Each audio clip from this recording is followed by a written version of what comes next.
Hey, I'm John G. Hey, I'm Craig B. Let's conversate.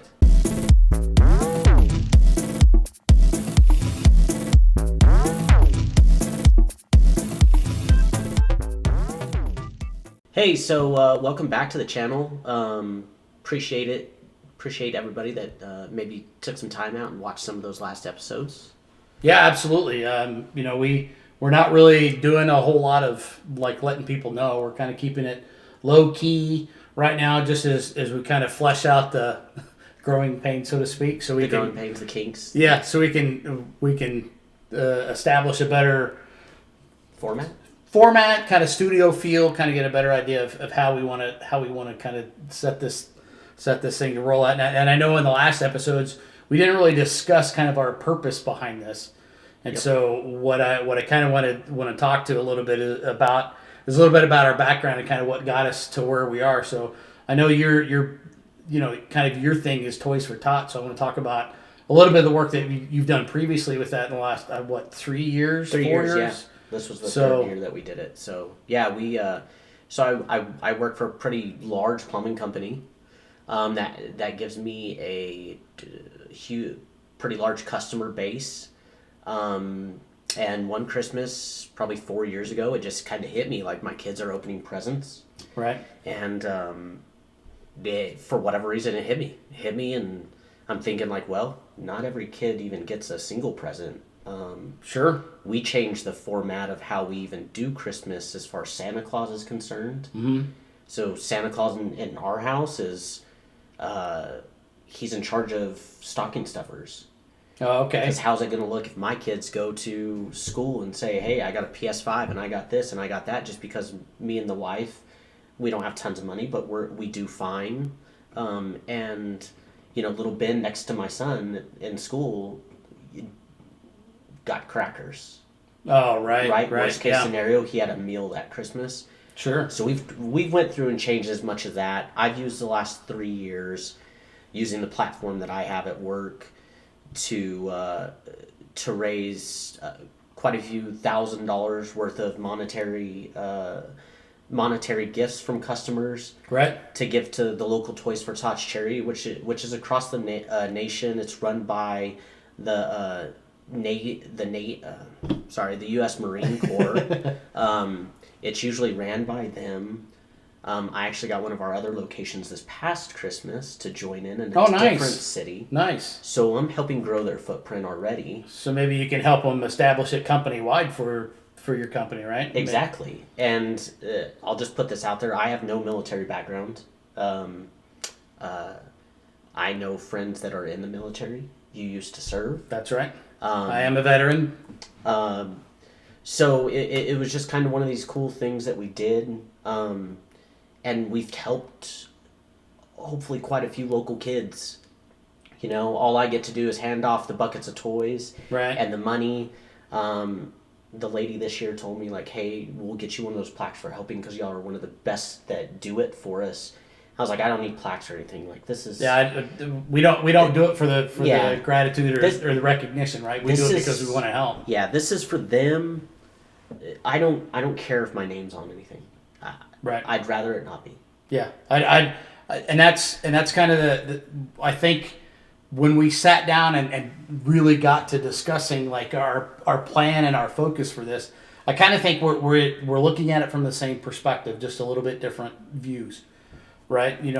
My father passed away years ago, and one of the things that he, growing up as a kid in the Boy Scouts and all that stuff, one of the things we always did is you always left something better than you found it. Yep. And so what I want to do is kind of create a foundation that has kind of his philosophy and his mantra and his mindset, which is very much in tune with mine. But I think it would, there's a lot of time where these charities have, and hopefully we'll get to that conversation a little later in the episodes. But a lot of times the charities aren't necessarily doing the right things, and so we want to.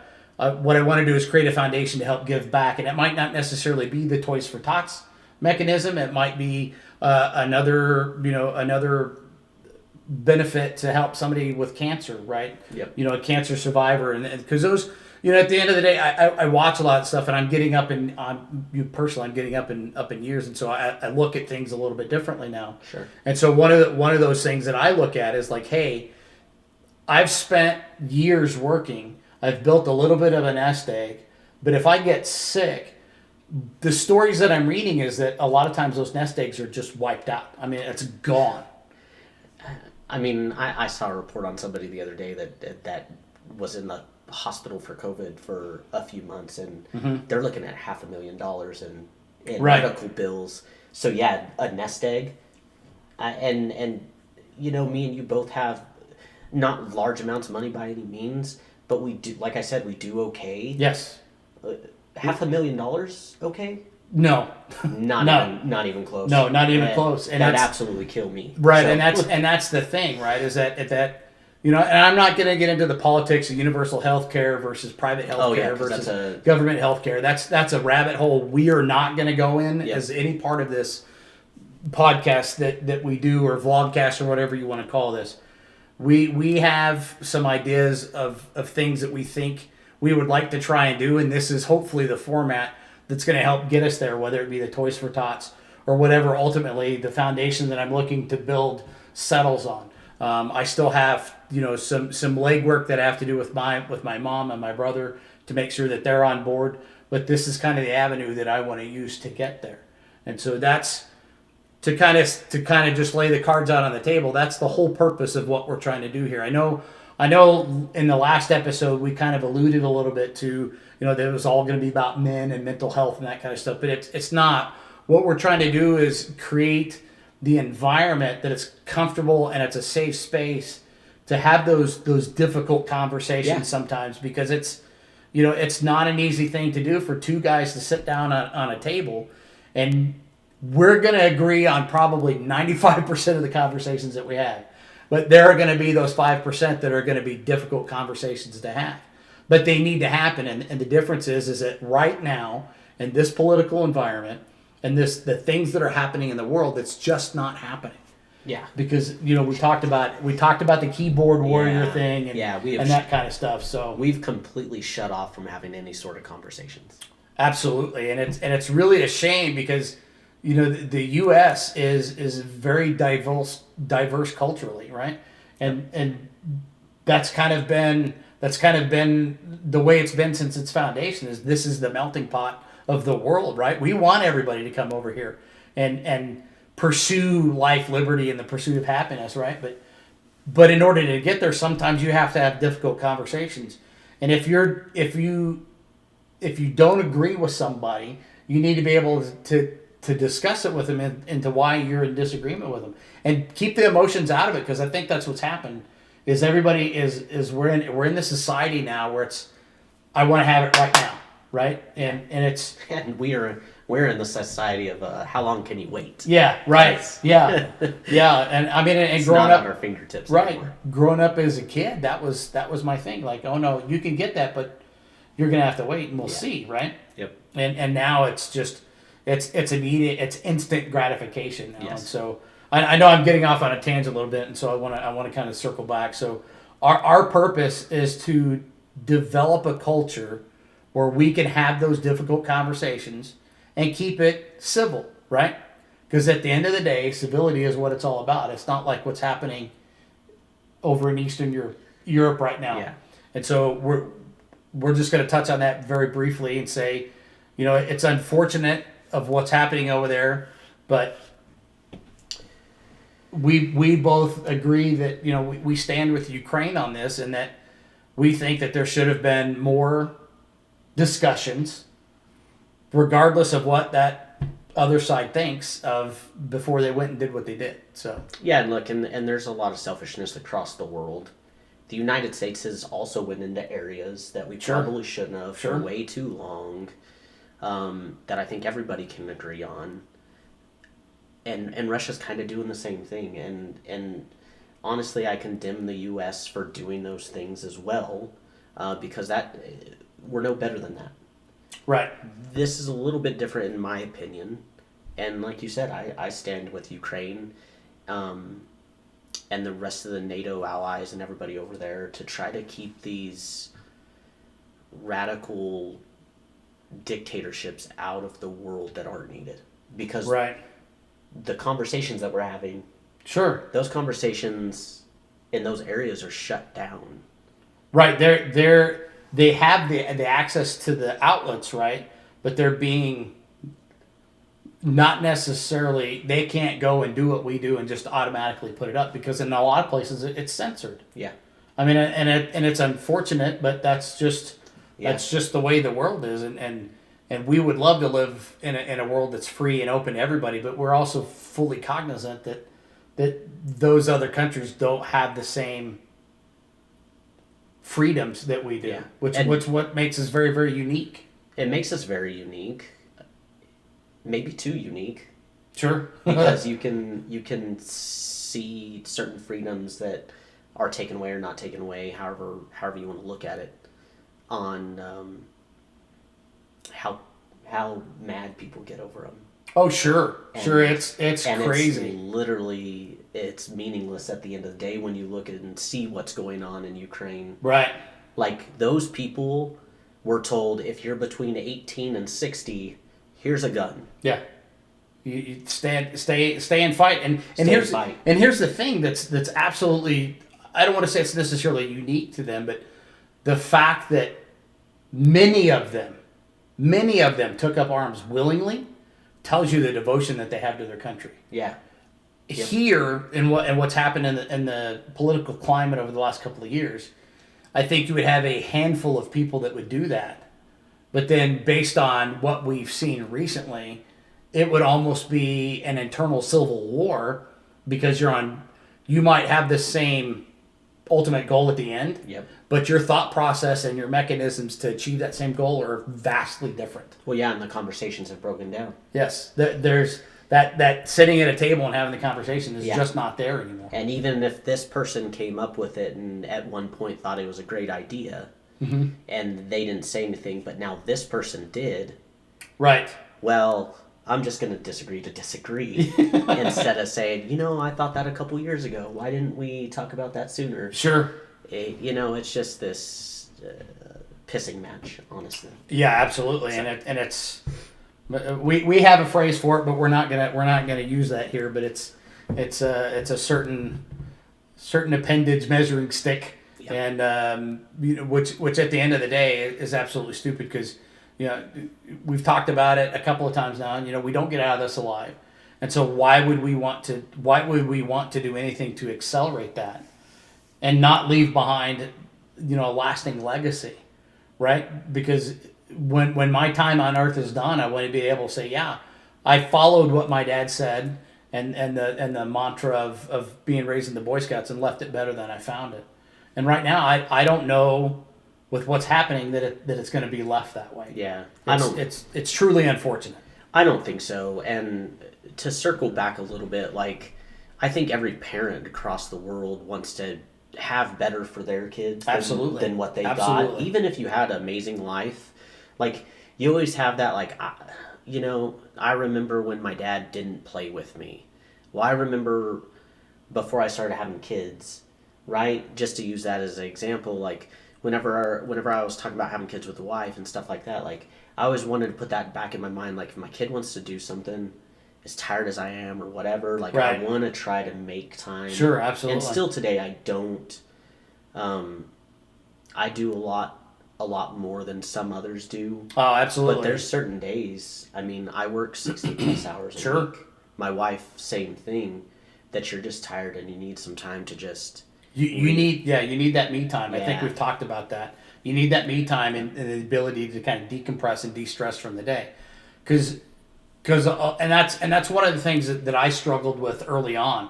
Because again, one of the things that I always chased was the dollar, right? I think everybody's in pursuit of that. Yep. And that's one of the. I'm not against capitalism. What I'm against is the extreme abuse of the capitalistic society that's gone on. But that's a topic for another day.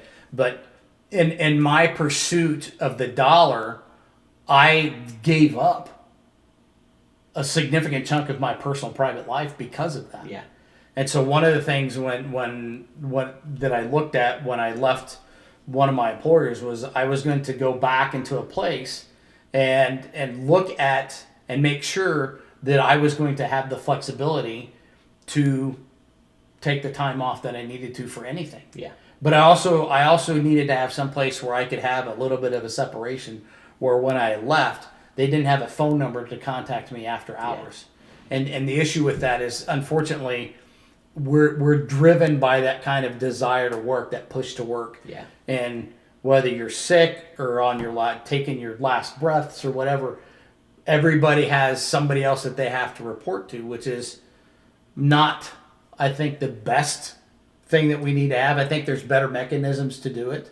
But one of the things that I looked at was I needed to have the ability to, when I left, shut it down, and then when I walk in the front door, I leave whatever happened at work, and I try not to carry it. Well, and honestly, I think I haven't been successful at it very well, but I'm sure as hell trying. I think we've gotten into a point to where we almost give more to our employers than we do to our families. That's a valid statement. And I would agree with that. And it's been probably 4 or 5 months, maybe longer than that, since my boss has been to my branch to look at things. We've done some things outside of the branch together, but like been to the branch and seen the people and new associates that I have and stuff. And he said, John, at the end of the day, ex-employer is not going to be on your gravestone. Right. And so I've been carrying that with me the last few days and just trying to reflect on it. Like, yeah, you're right. We give and give and give. And at the end of the day, you're just unfortunately, you're just a number to a lot of these employers.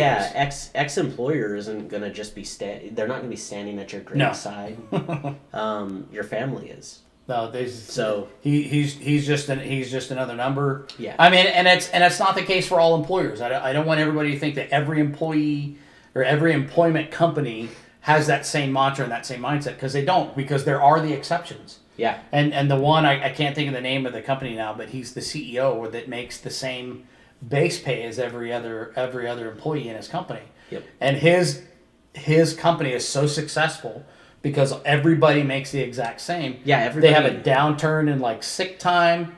Everybody gets paid $80,000 or $100,000 no matter what you do. Yep. You're required to take 4 to 6 weeks off a year. Mm-hmm. You've got extra paid leave for whenever you have kids and stuff like that. It's a lot like what they do over in Denmark or one of those places. Yeah, and there are a handful of European countries that kind of have that same mindset, and they're vastly more productive, right? I think it's time that we honestly need to take a look at that and see how can we do things differently now.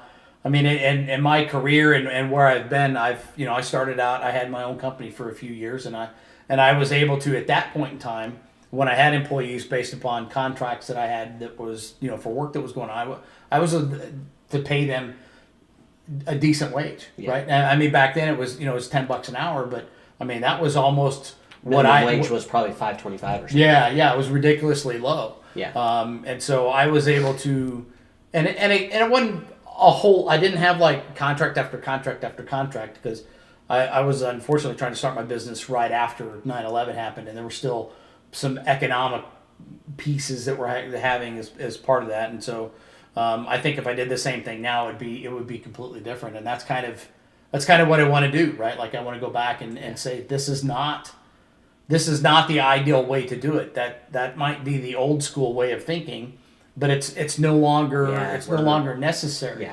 Yeah. I mean, we can go down that rabbit hole for quite a ways on how other countries are doing it and how. Yeah, we have other topics in here we need to get to. So we do it, but at the end of the day, I think what we're trying to say is we do okay. Yes. We're not rich by any means. No. We don't do any of that. We're trying to use this platform because we're already giving back. We're trying to use this platform to give back even more because we've got people making just stupid amounts of money out there, and yet we've got more homeless people than most countries. We've got kids that don't get to open presents. You've still got huge amounts of research that can be done in the cancer field. Yes. And so that's all we're trying to say. Like, if you've got a little bit, Sure. it's $1. It's whatever. It can make a huge impact across there. Yeah, absolutely. And teach your kids. That was one of the biggest things that I did for Toys for Tots is I make my kids go and help pick out presents. Like, Sure. we go spend $150 to $200 each season and buy gifts to help fill up those buckets. And now I make my kids help. Right. The first year they were like, "What are we doing?" Yeah, they didn't understand the concept, right? You're taking away from my Christmas fund.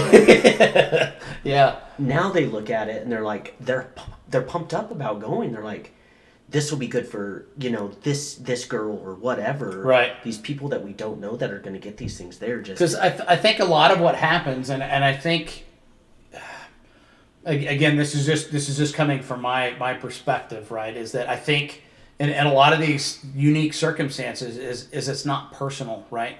So when you have something where the impact touches home, right? That's when a lot of people start making those connections, like, oh, hey, I've seen this, or I've seen that, or kind of whatever. And so when it touches somebody that's kind of within your inner circle, right? Because everybody has that inner circle of friends. We have that inner circle of friends. And my inner circle of friends and your inner circle of friends overlap, but they're not all we're not all inclusive of each other, right? We have that outside circle. And sometimes that outside circle comes in and touches the inner circle. And the one thing that again, and I'm not saying this to pat myself on the back, but I had a close personal friend of mine whose daughter had to have it was almost like a heart transplant. And I knew them, and it was one of those things like, hey, she's gonna have to have this surgery. Her and her family are gonna have to stay at the Mayo Clinic in Scottsdale for an extended period of time. We don't know how long they're going to be there, and they're trying some of these temporary, like, experimental medical things, right, to try and prolong her life. And it was one of those things, like, she got pregnant, and the first pregnancy went fine without a hitch. She didn't have any issues. She got pregnant again, and it was, like, completely different. And that's when they noticed, like, hey, she had this heart condition and so on and so forth, and they were going to have to do all kinds of stuff. And so I donated, because at that time I was able to, and I donated a significant chunk of money. But that significant chunk to somebody might be somebody else's entire salary. Yeah, exactly. Or how much they earn, and it might take them 6 months to earn that. Yeah. And to me, it's not about, because I get pleasure knowing that I am able to help somebody out in that way, in that mechanism, and the ability to do that. I don't have deep pockets by any stretch of the imagination, but at that particular moment in time, I was in a position where I could help, and that's what I want to do. Well, yeah, and like I'm my own worst critic. Like, every year, whenever I'm helping the lady load up all the toys and stuff for the kids, like, I wish it was more. I always wish it was more. Like, right. I always feel like we don't do near enough with how big of a footprint we have and stuff like that. But she is always over the moon grateful, and you guys do the best job. Like, and I'm just sitting there like, man, we didn't do enough. Right. And what we did was great, but I feel like we could have done more. Like, and I'm not saying that everybody has to go buy $200 worth of toys for Tots.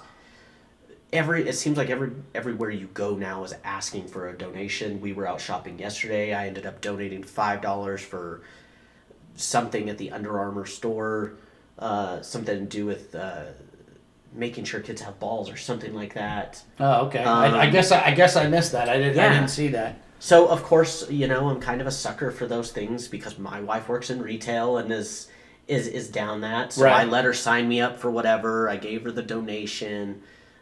Just like, I didn't even think about it. It's just one of those things.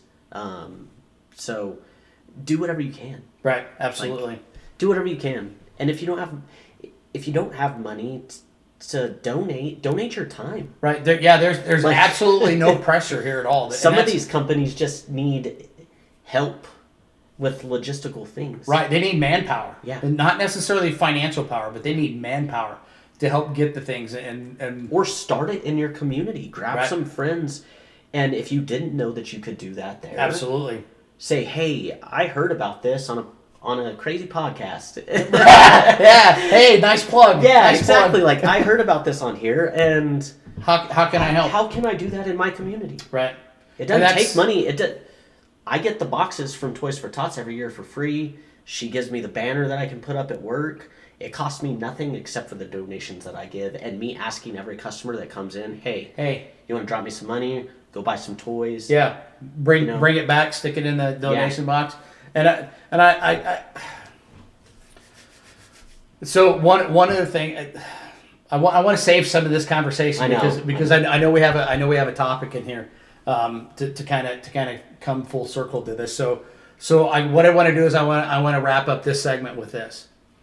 Do not feel compelled to do anything that makes you uncomfortable when helping out your fellow man, because at the end of the day, that's what this is all about. This is all about helping your fellow man, woman, and child, because it takes a village to raise a child, and it takes a community to help people pick themselves up by the bootstraps when they get knocked down on their back. Because fortunately, you and your wife, me and my wife, we've been able to do the right things to get us in a situation where we're fortunate to be able to have some additional resources to be able to help these people out. And do we do everything that we can? No, but what I do is I do a light show that I've been working on for the last 6 or 7 years, and it's I'm again, we talked about last episode, I'm my own worst critic, and so I don't necessarily think it's all that amazing, but part of it is because I'm doing a lot of the work, right? So I don't see it from that perspective. I just know that what all the work goes into it. But when I see people come to it and they watch, they're like, "Oh my God, that's amazing." I don't see that, but they do. Yeah, that's the same thing that it comes to what giving your time to these charities, right? Like, there's always more that you think you can do, but in somebody else's eyes, it's enough. Yep. And it's more than enough. And so that's the key concept I want people to understand and kind of take from this, so that they understand that it's not all about how deep your pockets are and how much physical money you can give. It's how you can help and how best you can assist, because there's all kind of natural disasters and things that go on. It's just that what we're looking at is specific things. Yep. Because we have a unique, again, we had a certain set of circumstances that kind of came in and touched upon that and struck a chord with us, right? Yeah. Like for me, cancer had always been at arm's length because it had been kind of on the outside circle of my family. It had never really touched anybody on my inner circle until it affected my father. Well, and it touched, I mean, I think it touched more than that, right? Like, not your immediate inner circle, but your wife's family. Right. It's pretty prevalent in. Right. And they've lost quite a few family members. Sure. Now. Some, I mean, I think any age is too young, but absolutely. Some younger than others. Yes. Well, and, my wife's cousin is the one that kind of rings out in my mind, right? But I also know that on my father's side of the family, I've had aunts and uncles that have had several different forms of cancer, but the issue is that they were able to do the things that they needed to do and kind of stave it off, right? And they were able to go into remission, and some have been in remission for years. Past that, I think there's a 5-year window, right, that they're able to kind of go on outside of that, and they're cancer free, right? No longer in remission, but they're cancer free because it's been beyond that window. Yeah. And so it's just, I'm glad you brought that up, because I'd forgotten about that side and kind of where it touches on that side as well. So and you may have a similar circumstance with another, another disease or something. Diabetes and all of these things that plague just millions and millions of people, and sometimes you do things in life that maybe exacerbate the potential of those problems. Right. But I mean, I've lost close people from lung cancer that never smoked a day in their life. Sure. Absolutely. Yeah. You know what? They didn't. As far as they I did know, all the right things. Yeah, as far as I know, they never worked in an asbestos-filled building or all these crazy infomercial type things. With that people always seem to get sick with. So just do your part to help. Right, absolutely. You've got to sign up. We'll leave it, but you've got to sign up right at your desk that absolutely says, don't do what is right, not what is easy. Yeah. And it's one of those things that has kind of become. And again, this is just what we've seen in the last couple of years, right? Yeah. There's what's right and what's easy, and it's never been more prevalent than now, because what's right in one person's mind might not necessarily be the same in somebody else, and so in a lot of those circumstances, right? A lot of times doing the right thing is not easy. It's extremely difficult, and it's extremely difficult to be staunch and firm in your opinion on what you believe is right. Yeah, when you're told you're wrong every day, right? It wears on you. Yeah, it does. Absolutely. And I've seen it happen with an inordinate amount of people, and that one statement right there can actually lead into a whole other thing about domestic violence and that kinds of thing, right? And that's a whole nother topic on a whole nother very day. Sensitive topic, right? And it's extremely sensitive, and I'm not disregarding it by any stretch of the imagination, because I know how sensitive and how prevalent it is, right? And so what we're going to do is shelve that for another day when we have definitely when we have some other things, because that topic is extremely sensitive, and I don't want to cross. There's another YouTuber that I kind of watch that has a TV show that is dealing with a case right now. You and I talked about it yesterday. Susan Powell, and they're dealing with some things that there's still an ongoing investigation because of what happened, and they've got some leads and they've got some things that they're working on, and so I want to kind of stay out of that realm for right now until I feel comfortable talking about it, because fortunately in my life I've not experienced it, so I don't have a solid foundation to stand on when it comes to explaining why it happens. Yeah. Or like the switch. Right, the switch, the genesis of why that stuff goes on. I'm not in that frame of mind. I don't have, again, it's that pie chart of the knowledge set. I don't have that knowledge set to understand. No. So I'm gonna kind of pull my toes out of that pool and move on to something else. So what's next? We're gonna pull a topic? Not yet. Okay. What I'm thinking of is we need to talk about the shirts here. Yeah. What do you think? You guys, hey, drop a like or a comment or something definitely. below and let us know what you think on the shirts. It's we kind of put this together in short order. Yeah. It may have taken a couple months to get back together. Yes. But that's why we're kind of doing this in the format that we can, because we talked about on the last one, we weren't sure how often we were going to be able to get together. Well, yeah, and we had tried a week or two ago to actually try to do this apart, and because we're still new to it, maybe even with your technological background, we just couldn't figure out how to make it work. And I was like, dude, I'll just be down there next week. Like, we'll just knock this thing out. And get some new episodes out. So he was able to kind of do these. So if we like these, maybe at some point we'll share the love and figure out some way to get these sold. And like I said, the key thing that I want to be upfront with is we're not doing this for us to make any money. What we're doing is we're doing this as a means to have that avenue to help the causes that we deem that are worthy. Yeah, definitely. Hey, so thanks for watching. Make sure that you go hit the like and subscribe. Make sure notifications are turned on so you get the latest videos. And remember, never stop conversating. If you want to send us topics, send those to topics@ConBroSationalists.com.